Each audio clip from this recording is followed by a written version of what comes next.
Entonces, este tema de las vacunas no debería ser, terminará siendo, por supuesto, ya lo es, una decisión individual.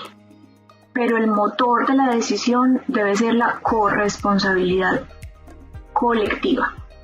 No hay ninguna otra forma de salir de esta pandemia que empezar a responsabilizarse del propio comportamiento para ayudarle a los demás. Hola, soy Tatiana Velázquez. Cada semana dirigimos nuestras luces y toda la atención hacia una latina que con su inteligencia, talento y servicio está elevando nuestra comunidad y pavimentando el camino para las que venimos detrás.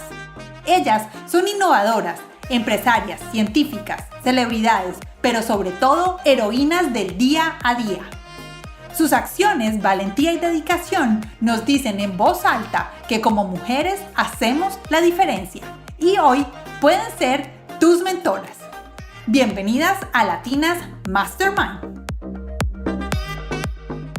Hola a todos, ¿cómo están? Bienvenidos a este nuevo episodio de Latinas Mastermind. Hoy tenemos con nosotros a una doctora epidemióloga. Ella es colombiana, vive en Suiza y ha estado desde el principio, desde la Universidad de Berna, con sus compañeros en el doctorado, hablando y haciendo trabajos de investigación y creando modelos de desarrollo sobre el coronavirus y su evolución para Colombia, porque son colombianos, son 3 colombianos que están allá en la Universidad de Berna. Ella es la doctora Natalia González Jaramillo y hoy estamos muy felices de tenerla aquí en Latinas Mastermind para hablar sobre el tema de las vacunas. Hoy quisimos hacer con la doctora Natalia unas preguntas y respuestas sobre todo los mitos urbanos o todas esas cosas que vemos en las redes sociales que no están comprobadas y que todos creemos que tenemos la última palabra. Por eso hemos invitado hoy a la doctora Natalia para hablar sobre las vacunas.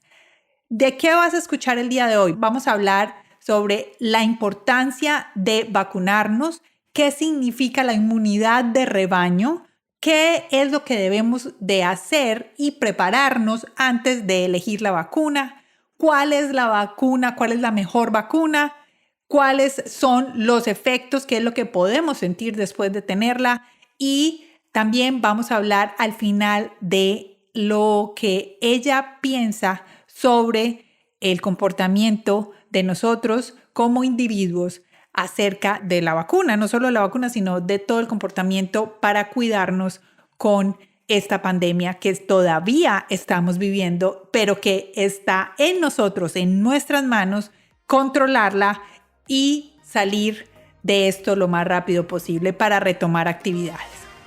Y sin más preámbulos, comencemos con la doctora Natalia González Jaramillo. Hola Natalia, ¿cómo estás? Hola Tatiana, muy bien, muchas gracias. No, a ti muchas gracias por haber aceptado esta invitación.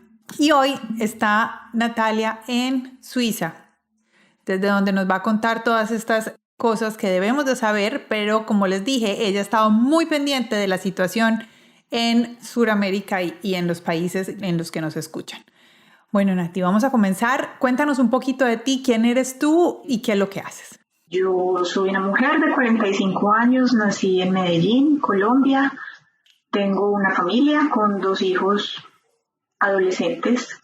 Soy médica de la Universidad de Antioquia, epidemióloga y ahora estoy haciendo el doctorado en la Universidad de Berna, en Suiza.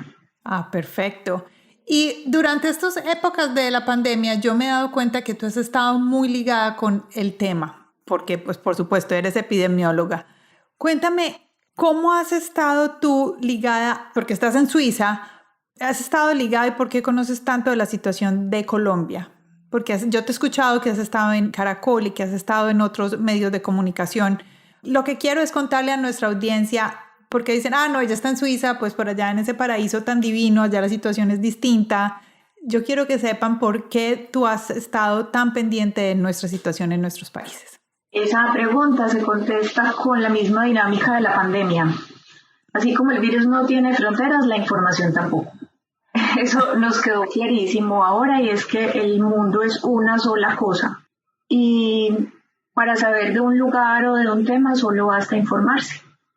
Por supuesto, yo me intereso por mi país de origen, porque lo llevo en el alma y porque le debo gran parte de lo que soy. Y cuando la pandemia empezó, yo no he trabajado en enfermedades infecciosas. Mi núcleo de trabajo ha sido la cardiología, la investigación en enfermedades cardiovasculares. Pero a mí me llamó mucho la atención como científica ver de qué modo las enfermedades cardiovasculares estaban afectando tan mal el pronóstico de los pacientes que tenían COVID. Porque después de un año lo sabemos, pero desde el principio también lo supimos, que los pacientes que más se morían eran los mayores de 65 años con enfermedades cardiometabólicas.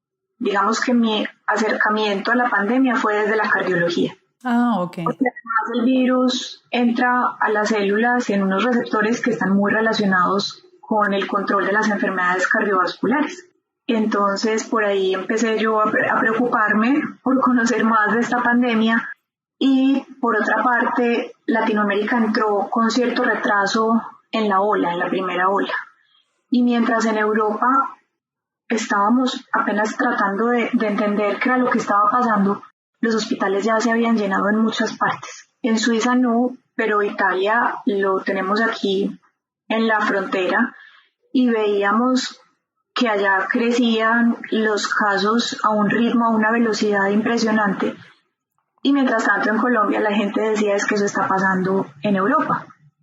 Y entonces yo recordaba que semanas antes había empezado en la China y aquí decíamos, pero es que es en la China. Y los italianos decían, pero es que es en la China. Y cuando llegó a Italia, en Suiza decíamos, pero es que es en Italia. Es en Italia, ajá. Y cuando llegó a Suiza, los colombianos decían, es que es en Europa. Y entonces tomábamos la decisión. Mi jefe, que también es colombiano, el director del Instituto de Medicina Social y Preventiva, mi hermana, que también está haciendo el doctorado aquí en Suiza, y yo, de escribir un artículo, hacer un modelo de riesgo de lo que podía ocurrir si en Colombia no se tomaba ninguna medida, sabiendo que estábamos 5 semanas atrás en Colombia. Entonces, bueno, ese modelo se hizo, causó algún revuelo porque la gente no creía. Nos decían que éramos unos alarmistas, que la pandemia jamás podría crecer así.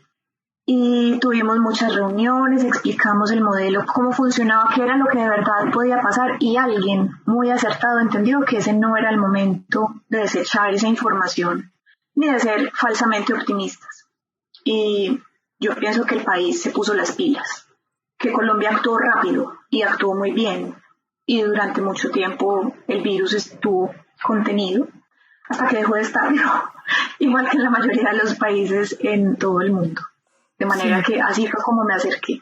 Me encanta. Además, porque ese modelo que hablas, yo estoy en los Estados Unidos, me acuerdo cuando lo publicaste la primera vez, digamos que cuando llegó a los Estados Unidos fueron unas semanas antes de llegar a Colombia.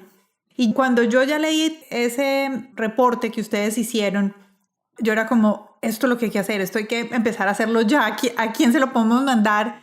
Porque me acuerdo que ustedes decían, mire, esto es lo que puede llegar a ser si no hacemos nada, esto puede llegar a ser si usamos tapabocas, o esto, pues como que eran en diferentes stages, pasos, que era lo que podía hacer. Entonces me llamó muchísimo la atención y desde ese momento yo fue que empecé a decirte, Nati, yo te quiero tener acá, yo te quiero tener en Latinas Mastermind. Gracias por esa explicación. Hablando del análisis que hiciste el día de hoy en el periódico El Colombiano, bueno, el periódico viene con una historia, con un reporte muy grande y tu análisis en el costado, como que me tocó mucho el corazón porque dijiste algo y es, los que han sido juiciosos desde el principio ya se ganaron el premio, pero hay que seguir ganando ese premio. ¿A qué te referías con eso? Bueno, es sencillo.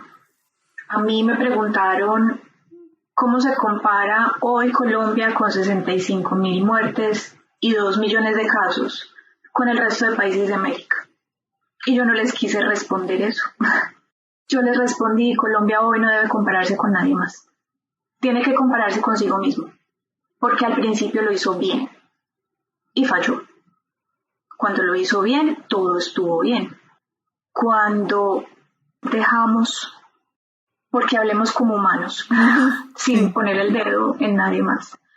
Cuando dejamos de pensar en el otro y en que lo que teníamos al frente era real y que mi mal comportamiento puede producir la muerte de alguien más, cuando se nos olvidó eso y quisimos volver a la normalidad que ya no existe y que no va a existir por mucho rato.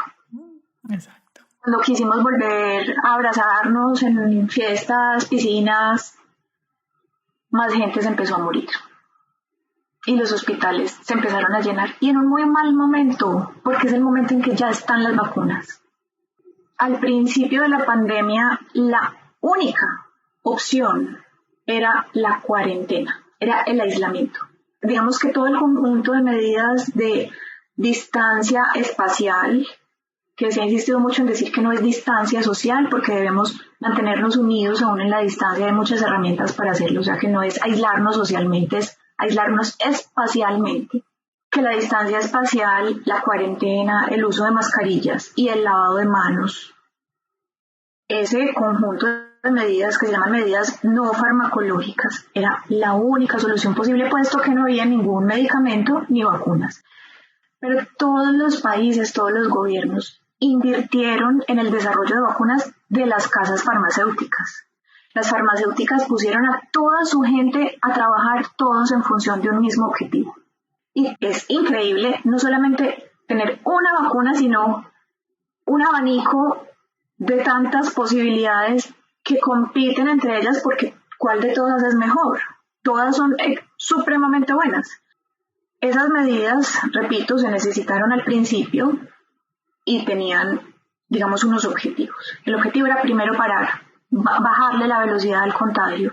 Segundo, poderse preparar, que los hospitales contrataran más gente, compraran más recursos, de pronto abrieran más camas, aprendieran los médicos a manejar esas patologías que les estaban llegando nuevas, totalmente nuevas, que la gente aprendiera a cuidarse y que aprendiera a hacerlo por el resto del tiempo.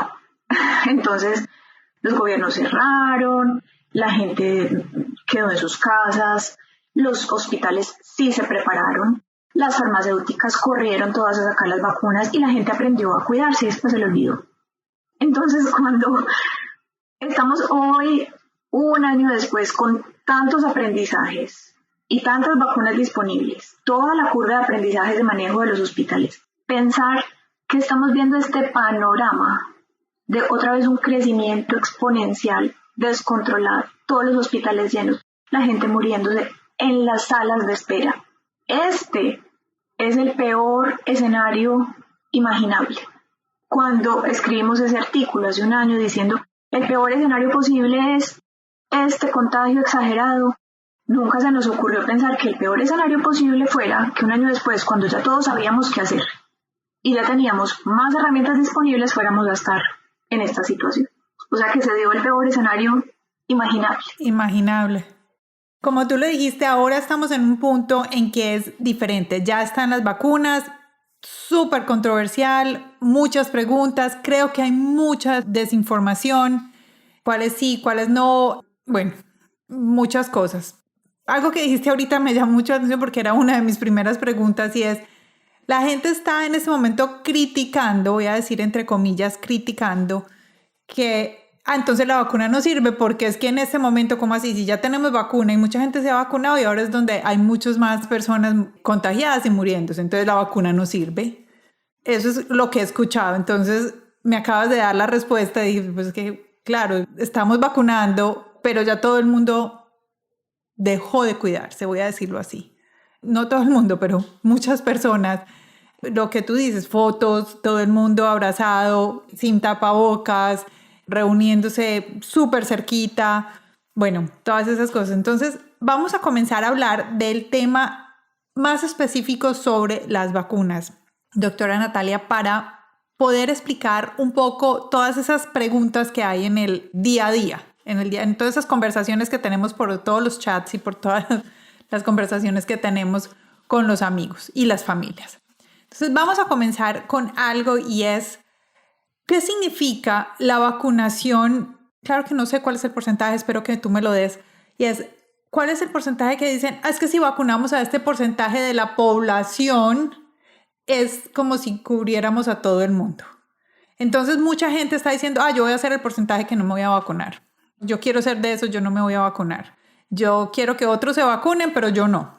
Entonces quiero hablar de ese, no sé si es un mito urbano, si es de verdad que hay un porcentaje, que si la población se vacuna solo un porcentaje, ya el resto se protegen.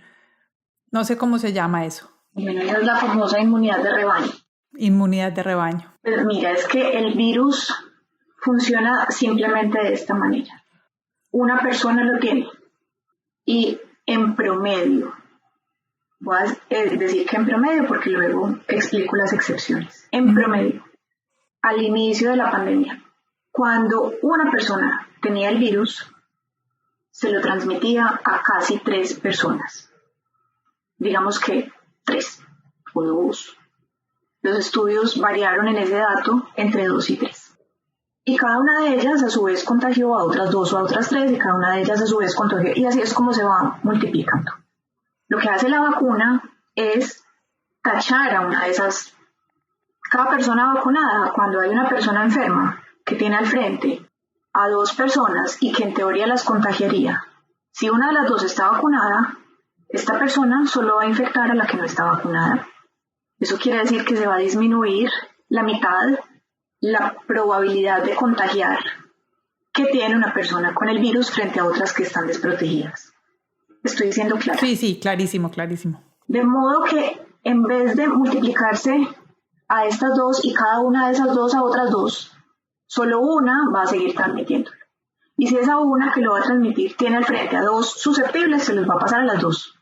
Pero si tiene al frente a 2 vacunados, puede que no se lo pase a ninguna. Y si tiene solo un vacunado, se lo pasa al que no está vacunado. Y así se va controlando la transmisión.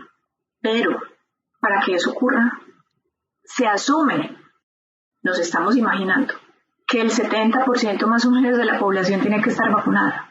Puede que sea que necesitemos el 100%. Y puede que lo logremos con el 70% o con el 55%. Ese es un dato que estamos tratando de predecir.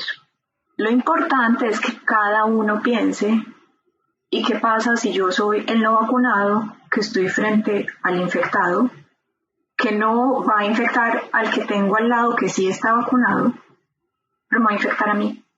¿Y qué pasa si yo voy e infecto a mis seres queridos, que tampoco estuvieron vacunados?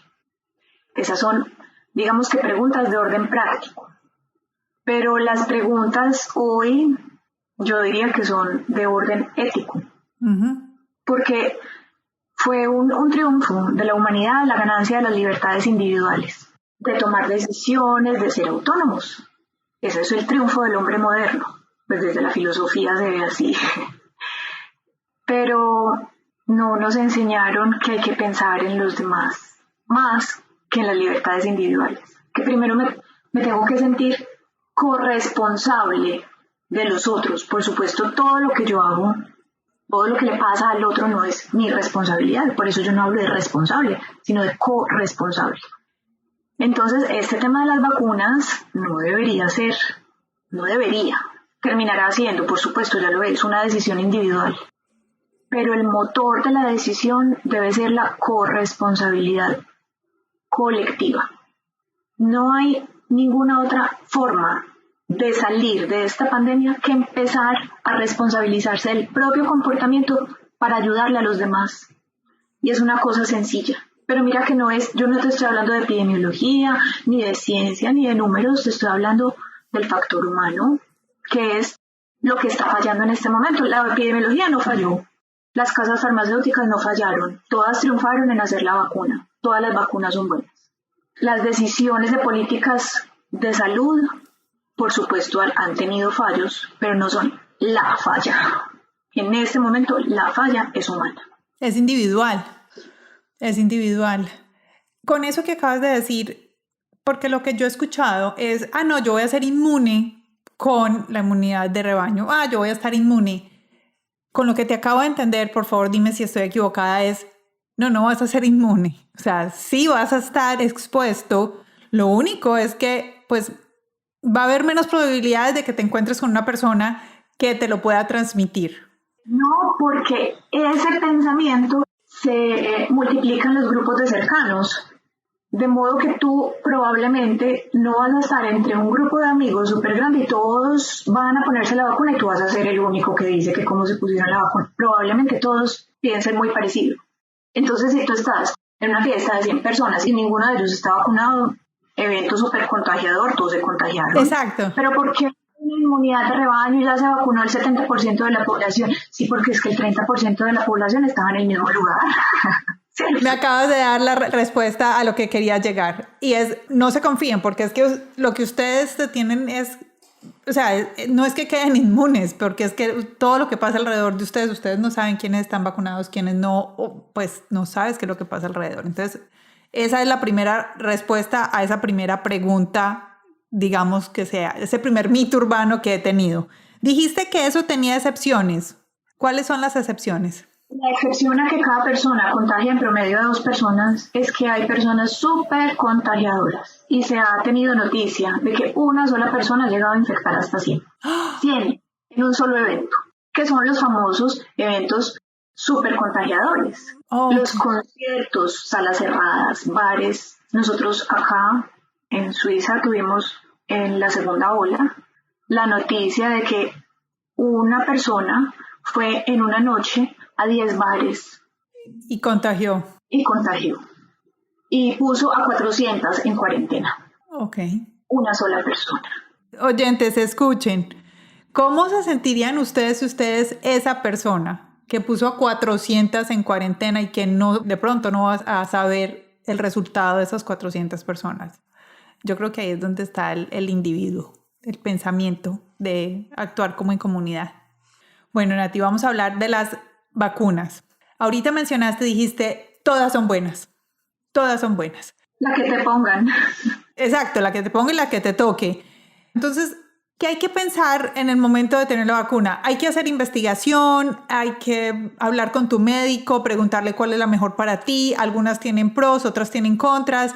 ¿Cuál es el proceso? ¿Cómo me debo preparar para tener mi vacuna? Yo pienso que en este momento la vacunación, la decisión de vacunación tiene que ser guiada por la confianza en quien te está ofreciendo la vacuna. Okay. Si te la está ofreciendo tu médico, si te la está ofreciendo tu gobierno, que sea una relación de confianza. No te empieces a llenar la cabeza de información ni de analizar en una lista de chequeo cuáles son los pros y cuáles son los contras de cada una. Porque en el balance de riesgos y beneficios, todas inclinan fuertemente la balanza hacia el lado de los beneficios. Si en tu país donde están, solamente están poniendo la China, si en tu país solamente están poniendo la rusa, si en tu país solamente están poniendo AstraZeneca, si en tu país solo están poniendo Pfizer, la que estén poniendo te va a proteger y va a proteger a los demás. Y si te las ofrecen todas, no tomes tú la decisión, pregúntale al médico, que está mejor enterado que tú. Dígame usted cuál me pongo, cuál tiene disponible, cuál necesitan ponerme. Okay. Por supuesto, es una reacción de confianza y creer en que esto que nos está ofreciendo hoy la ciencia vale la pena y nos puede sacar de esta situación en la que ya llevamos un año largo. Uh-huh. Muchas de las cosas que la gente pregunta es, ay no, yo no confío porque es que eso de sacar vacunas, eso demora muchos años. ¿Cómo fue posible que sacaron esta vacuna en un año? Yo no confío, eso es, no, eso es ser que algo raro hicieron, ay no, eso me parece muy raro. ¿Qué hacemos con esa gente que piensa esto? Mira, te lo voy a explicar como ama de casa. Tú puedes poner a lavar los platos, puedes meter el pollo en el horno y puedes poner a lavar la ropa al mismo tiempo y hacer todo el oficio de la casa en 1 hora y media, si lo haces simultáneo. Así fue como se logró el avance tan rápido de las vacunas, porque en condiciones normales lo que se hacía era, vamos a pensar cómo se hace, vamos a diseñar algunos candidatos, vamos a probar esos candidatos en animales, vamos a escoger el mejor candidato, no era ninguno, vamos a volver al primer paso. Vamos a volver a escoger unos candidatos, vamos a volver a hacer la prueba en animales, tampoco era ninguno, devolvámonos al primer paso, y así sucesivamente hasta que finalmente había unos cuantos candidatos que habían pasado la prueba en animales, vamos a la prueba en humanos, Vamos a la prueba en voluntarios sanos, que es una de las fases de los estudios de investigación, y analicemos cuáles son los efectos adversos. Siguiente fase, y pasemos a la de enfermos. En este caso no había que pasar a la de enfermos porque era preventiva, entonces todos los que necesitábamos eran sanos, ¿cierto? Pasemos a la siguiente fase, y ahora que ya tenemos los resultados de la investigación, vayamos a preguntarle a los entes de control de salud. En Estados Unidos es la FDA, en Europa es EMEA, en Colombia es el INVIMA. Vamos a entregarles todo lo que hicimos, que ellos lo analicen y que ellos nos digan si nos autorizan para usarla o no. Y ese proceso, si tú lo haces paso a paso, si tú pones a lavar los platos y te sientas a esperar a que el lavavajillas pare, y después de eso metes el pollo al horno y te sientas a esperar a que el pollo salga del horno, y después de eso vas y lavas la ropa y te sientas a esperar, te pasas todo el día tratando de hacer 3 actividades de la casa. Si las haces simultáneamente, en 1 hora y media terminaste. Y eso fue lo que se hizo esta vez. Las actividades se hicieron simultáneamente. Entonces, en vez de decir, escojamos 3 candidatos y probemos todos los candidatos al mismo tiempo, hagamos esto simultáneamente y vamos diciéndole inmediatamente a los entes de control qué es lo que estamos encontrando y vayamos averiguando qué es lo que necesitamos rápido para las aprobaciones expeditas, que tampoco es que hayan sido expeditas, también se pensaron muy bien. Se analizó toda la evidencia que se tenía y al mismo tiempo vamos teniendo listo lo que tenemos que escribir. Vamos, cada vez que se van encontrando eventos adversos, vamos escribiéndolos. Paremos cuando haya que parar, demos luz verde cuando hayamos analizado bien las cosas. Todos vieron que varios de los ensayos clínicos con vacunas en algunos momentos se pararon y la gente decía, ¿cómo pararon el estudio? Porque hubo un muerto. Qué bien que pararon el estudio en esos momentos, porque hay que hacer altos y decir, analicemos si esto fue por la vacuna o no. Pero en todas las veces que se paró, dijeron, no estuvo relacionado el estudio, sí. El hecho de que las compañías hayan sido capaces de decirle a todo el mundo, lleno de expectativas por lo que estaba ocurriendo, vamos a parar el estudio porque tuvimos un evento adverso que queremos estudiar. Es genial. Eso nos tiene que dar más confianza en los resultados obtenidos, porque sabemos que el proceso se hizo con rigurosidad y no se escondió nada. Entonces, esa es la explicación de por qué salieron tan rápido. Y además, no solo es la explicación para que hayan salido tan rápido, sino que es un aprendizaje que tiene que quedar para el futuro, porque esta no va a ser la única enfermedad que nos espere en los próximos años. Tenemos que saber que se puede demorar otros 100 años o 10, 15, 30. No sabemos, pero ya sabemos actuar más rápido. Ok. Y otra cosa que yo escuché acá, que incluso fue noticia, y es que era por primera vez 2 laboratorios se habían unido para colaborar y no sé si era, bueno, un laboratorio cogió toda la fórmula de este otro laboratorio para hacer la vacuna, creo que fue AstraZeneca, Johnson & Johnson, aquí en los Estados Unidos. No sé cuáles son, retiro los nombres porque no quiero dar mala información, pero fue algo que también se vio y es que la competencia se unió y dijo, bueno, yo no tengo vacuna, la mía no funcionó bien, pero la tuya sí funcionó bien, entonces venga, unámonos y usemos los laboratorios de los 2 para sacar otra, que eso fue noticia aquí en los Estados Unidos, que me pareció algo muy bueno porque digamos que se unieron competidores para el bien de la humanidad. Vamos a hacer una pausa con la doctora Natalia para decirles que está disponible para compartir este episodio. Es un episodio que les pido el favor compartan, que lo manden en todos esos grupos en los que ustedes están para que todos quedemos más informados sobre estas preguntas y respuestas necesarias. ¿Qué tienes que hacer? Copia el link que está aquí arriba en todas estas plataformas y pégalo en un mensaje de texto en ese grupo de WhatsApp o en las redes sociales. También puedes, si nos estás escuchando por Spotify, ve al botón de compartir y ahí puedes elegir compartir el podcast en tus redes sociales. Esa es una buena forma de hacerlo. Espero que todos compartamos esta información tan valiosa. Continuemos con la doctora Natalia González. Bueno, Nati, como la tercera, ya vamos como en la tercera que he escuchado.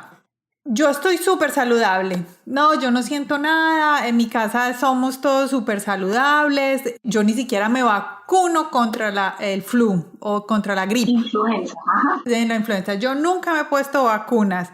Eso no me va a dar a mí. No me voy a vacunar porque ni la influenza, entonces es otra influenza, entonces no me la voy a poner. Es que no te estamos diciendo que te vacunes para ti. El mensaje tiene que ser vacunémonos para todos. Volver a lo inicial. Mira que volvemos al mismo argumento. Que deja de pensar en ti. Piensa en que cuando lo haces es por los otros. Por los otros. Perfecto. Una más. Y es, ¿qué debemos hacer con los grupos familiares que son muy grandes y hay personas de muchas edades? ¿Desde qué edad deberían de vacunarse? ¿Desde qué edad deberíamos de empezar a vacunarnos cuando ya se abra en cada país? Por ejemplo, aquí en los Estados Unidos, en el estado en el que yo estoy, en la Florida, ya abrieron para mayores de 16. Pero he escuchado muchas personas que dicen, no, mis hijos hasta que no sean adultos no los voy a vacunar. ¿Es necesario vacunar a esas personas jóvenes? Yo pienso que primero hay que vacunar, tal como se está haciendo a las poblaciones que están en más riesgo. El riesgo se evaluó de diferentes maneras en los países. Algunos priorizaron, por ejemplo, a los profesores, porque están en contacto con jóvenes que en general tienen conductas de más riesgo por la estrecha interacción social. Y en otros países en la mayoría, decidieron empezar desde los más ancianos e ir yendo hasta los más jóvenes. Pero creo que es muy general que por encima de 16 años. Yo tengo una hija que está a punto de cumplir 15. Si tuviera 16 y calificara para vacuna, le diría vacúnate. A los papás que dudan de vacunar a sus hijos, por lo menos que no duden de vacunarse a sí mismos. Yo sé que tomar las decisiones por los hijos es más difícil. Y creo que con que los papás se vacunen y den ejemplo y le pregunten a ese hijo qué quiere, porque también hay que saber que los jóvenes tienen que empezar a decir qué quieren. Y puede que no estén en una edad de dar un consentimiento legal, porque no son mayores de edad y todavía dependen del consentimiento de los padres, pero sí de dar asentimiento. Y es que la mamá puede tener dudas de vacunarlo, pero si el joven está plenamente convencido de que quiere hacerlo, los papás tenemos que escuchar a los hijos. Y si yo estoy cerrada en que a mis hijos hay que vacunarlos y no quieren, tampoco les puedo obligar. Pero cada familia tiene que saber hablar y tiene que tomar las decisiones, pero el mensaje tiene que ser: tomemos la mejor decisión basada en que cada vez que hagamos algo, eso que estamos haciendo repercute en la salud y el bienestar de todos. Y no es solamente la salud física, también la salud económica.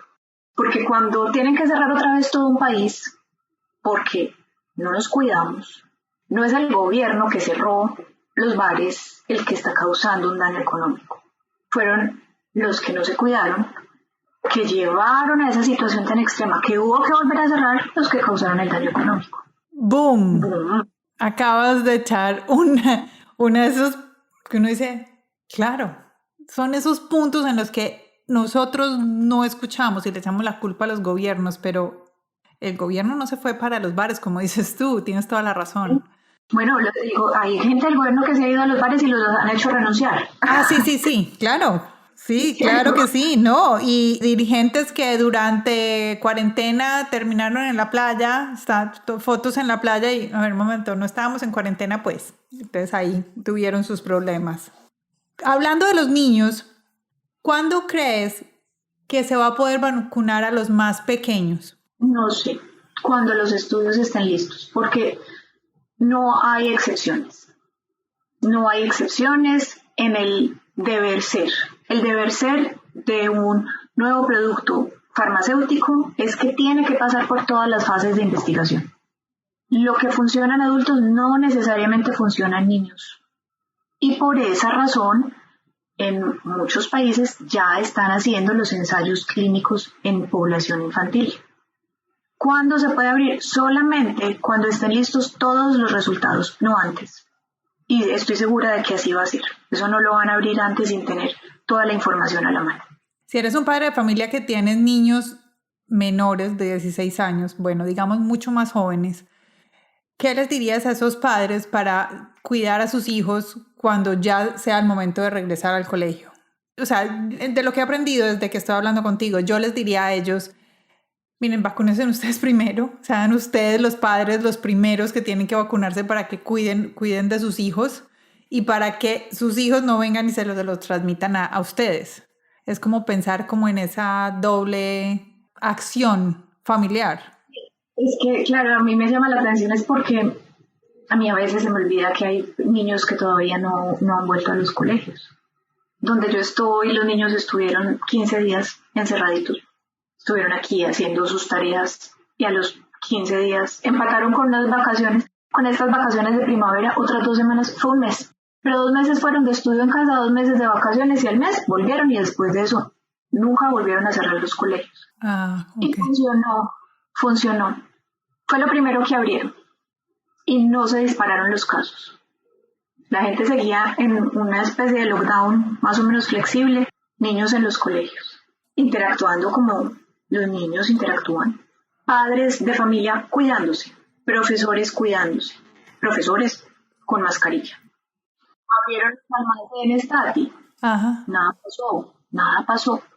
Con tu contador electrónico, gente manteniendo la distancia espacial, obviamente el antibacterial por todos lados, mascarilla, uso obligatorio, nada pasó, no siguieron subiendo los casos, seguían bajando. Esa fue la primera ola. Recuperamos la normalidad. Abramos bares, dejó de bajar. Abramos eventos, empezó a subir. Abramos fronteras, segunda ola. Ok, ya entiendo a la gente de Australia que no han abierto fronteras.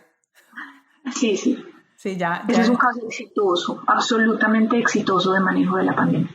Bueno, Nati, ¿qué pregunta de todas de estos mitos urbanos que has escuchado, que has leído o lo que sea, cuál crees que se nos está quedando por fuera? De esos que tú cuando escuchas dices, ay, de por Dios, ¿qué es esto tan raro? Mira, yo no tengo redes sociales, entonces no soy buscadora de mitos urbanos, no tengo tiempo. Y no he escuchado mitos urbanos, pero es muy importante saber reconocer en sí mismo qué es lo que puede estar ocasionando el rechazo a la vacuna o a las medidas de distanciamiento o al uso correcto de la mascarilla. Es tratar de identificar cuál es la verdadera causa, que puede que no sea yo no creo en eso o eso no sirve. Generalmente hay miedo y ese miedo debe expresarse. No nos podemos quedar ocultando el miedo ni tragando emociones que solo generan ansiedad. Hay que buscar a quién contárselas.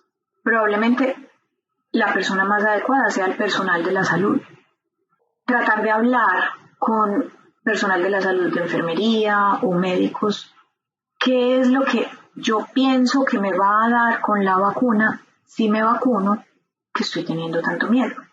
Y escuchar una respuesta basada no en lo que digan comentarios de 10 palabras en un Twitter, que no sabemos de dónde salieron y no tenemos quién las corrobore.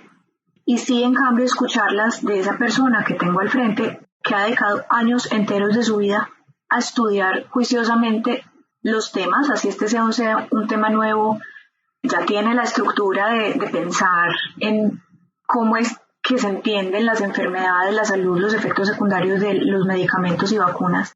Es hacerle las preguntas a las personas correctas y expresar los miedos de forma sincera y también correcta. Y yo creo que haciendo eso, mucha de la resistencia que pueda presentarse a la vacuna se va a desaparecer. Puede que haya gente que finalmente decida que no se va a poner la vacuna. Sí, habrá, por supuesto, pero espero que sea una proporción mínima. Digamos que más importante que rechazar esos miedos en los demás es hablemoslos, entendamos cuál es el origen de esta resistencia que se está presentando. Y eso es un papel educativo, psicológico, médico. Claro, porque ahí es donde tú puedes decir, me da miedo ponerme incluso hasta una vacuna específica, o sea, me da miedo ponerme la de esta marca, pero entonces como que de pronto el miedo es interno, pero no sabes las respuestas reales. Sí. Y me gustó eso que dijiste, hazle las preguntas a la persona adecuada. Ujú. Mira, por ejemplo, ahora se habla mucho de la posibilidad de trombos con una vacuna determinada. Entonces, la mejor respuesta es, este dato de los trombos con esta vacuna que tenemos hoy significa que por cada 150,000 personas que se ponen la vacuna, a una le va a dar trombosis asociada a esa vacuna. Ese es un dato. Entonces, tú puedes pensar, sí, pero es que ese uno que le dio de toda su vida, es uno en 150,000. ¿Quién dice que no voy a ser yo? Entonces, la mejor respuesta es, esta es la cantidad de casos de trombosis que va a haber si 150,000 personas se ponen la vacuna. Por cada 150,000, uno. Si a ti te da COVID y estás en la UCI, por cada 4 personas en UCI por COVID, una tiene trombos. Entonces es, por cada 4, una si te da COVID. Por cada 150,000, uno si te vacunas. Mira que la respuesta... No, está ahí está. Ahí está. Es muy lógica. Muy lógica. Si a mí me explican eso, yo entiendo y digo, claro. Es que tengo una probabilidad de 1 en 150,000 de que esto me ocurra. Pero si no me vacuno... 1 en 4. Hay 4 camas en UCI, a uno de esos 4 ya le dio trombo. Y esos son los datos que no te da Twitter. No los dan. Son los datos que te tiene que dar tu médico cuando estás frente a él y le preguntas, yo tengo miedo de que me dé un trombo, ¿qué hago? Vacúnese. Claro, ahí está. Bueno, tomamos la decisión de vacunarnos. Sí. Yo me vacuno mañana. Qué rico, yo todavía estoy en lista de espera. Sí, mañana me toca, yo estoy muy feliz. ¿Qué efectos pueden esperar las personas? O sea, ¿qué se puede sentir? Que se me encalambra el brazo, o ¿cuáles son los efectos normales? O sea, ¿qué se puede sentir? Mira, los normales de cuando tu cuerpo se está defendiendo, porque lo que hacen las vacunas es entrenar al cuerpo para que se sepa defender, para que cuando llegue la infección ya esté con todas sus defensas preparadas. Entonces las reacciones que se presentan son las mismas que te puede dar cualquier virus cuando te tira a la cama cansado o te da un poquito de dolor de cabeza o cansancio, dolor muscular, un poquito de fiebre, malestar general. Eso es lo más esperado, pero eso significa que tu cuerpo aceptó el reto y que se está defendiendo. La pregunta es, ¿y entonces si a mí no me da nada es que no me estoy defendiendo? No, si no te da nada también te estás defendiendo, porque todos los cuerpos funcionan distintos y así como a todos no les da la gripa de la misma manera, todos no reaccionamos de la misma manera a las vacunas. Otro mito urbano. Dice, una persona en mi casa se la puso y me da susto porque de pronto me lo puede transmitir. Se puso la vacuna y como tiene el COVID ya en el cuerpo, me lo va a transmitir. No, porque no, las vacunas no son COVID. Las vacunas son proteínas parecidas a las que tiene el COVID, que engañan a las células y le dice, vea, usted tiene que defenderse contra estas proteínas cuando las encuentre. Si cuando las encuentra, las trae el virus, se defiende contra el virus, que realmente no se está defendiendo contra el virus. De verdad se está defendiendo contra la proteína contra la que le enseñaron a defenderse, que da la casualidad de que es parte del virus. Entonces quedas defendido del virus, pero lo que te ponen no hace que te vuelvas transmisor de la enfermedad. Bueno, doctora Natalia, terminamos. Ya nos has dado muchas respuestas buenísimas, cosas que seguramente muchos de nosotros no habíamos escuchado o probablemente no es un punto de vista distinto al que hemos escuchado con tanto ruido afuera. Muchas gracias por estar aquí. Quedamos bien con todo esto. Bueno, me parece perfecto. Muchas gracias por estar aquí el día de hoy. Muchas gracias por compartir tus conocimientos con todos nosotros.